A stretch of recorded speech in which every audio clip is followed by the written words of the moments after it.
இயேசுவின் சீஷரில் மனுஷரை பறித்து கேட்ட கேள்விகளில் ஒன்று கொரிந்தியர் 10:22 நாம் கர்த்தருக்கு எரிச்சலை மூட்டலாமா என்று கேட்டார்.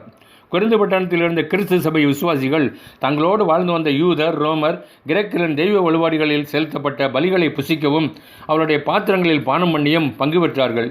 இதை அறிந்த அப்போஸ்தலனாகிய பவுல், தேவனாய கர்த்தருக்கு செலுத்தப்பட்ட பலிகளிலும் பாத்திரங்களிலும் மட்டுமே புசிக்கவும் குடிக்கவும் வேண்டுமே தவிர மற்றவர்களுக்கு படைக்கப்பட்டவர்களை புசித்து கர்த்தருக்கு எரிச்சலூட்டலாமா என்று கேட்டார். உன் தேவனாய கர்த்தர் நானே, என்னையன்றி உனக்கு வேறு தேவர்கள் உண்டாயிருக்க வேண்டாம். யாதொரு சொரூபத்தையாகிலும் விக்கிரகத்தையாலும் நீ உனக்கு உண்டாக்கி அவைகளை நமஸ்கரிக்கவும் சேவிக்கவும் வேண்டாம் என்று கர்த்தர் எச்சரித்திருக்கிறார். இதை மீறி நடந்து கர்த்தருக்கு எரிச்சலை மூட்டலாமா என்று கண்டித்து அறிவுரை வழங்கினார். பக்தியும் பாசமும் உள்ள அந்த கிறிஸ்தவ தாயார் திடீரென மரித்து போனார்கள்.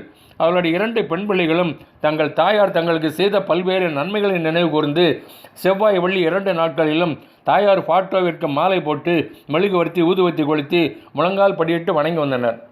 அதனை அறிந்த சபை குருவானவர், அவ்வாறு செயல்படுவது பாவம், விக்கிரக வழிபாட்டுக்கு சமம், வேதத்திற்கு புறம்பானது. நான் கர்த்தர், இது என் நாமம், என் மகிமையை வேறு ஒருவனுக்கும் என் துதியை விக்கிரகங்களுக்கும் கொடேன் என்று கூறியிருக்கிறார் என்று தெளிவுபடுத்திய பின் அந்த சகோதரிகள் அவ்வாறு வணங்குவதை விட்டுவிட்டனர்.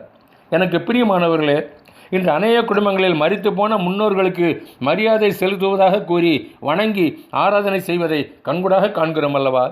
நம்மை படைத்து சிருஷ்டித்த தெய்வமாகிய கர்த்தருக்கு கொடுக்க வேண்டிய மகிமையையும் கனத்தையும் வேறு எந்த நபருக்கோ பொருளுக்கோ கொடுத்தால் அது தேவ கோபத்தையும் சாபத்தையும் கொண்டு வரும். உன் தேவனாய கர்த்தரை பணிந்து கொண்டு அவர் ஒருவருக்கே ஆராதனை செய்வாயாக என்று வேதம் கூறுகிறது.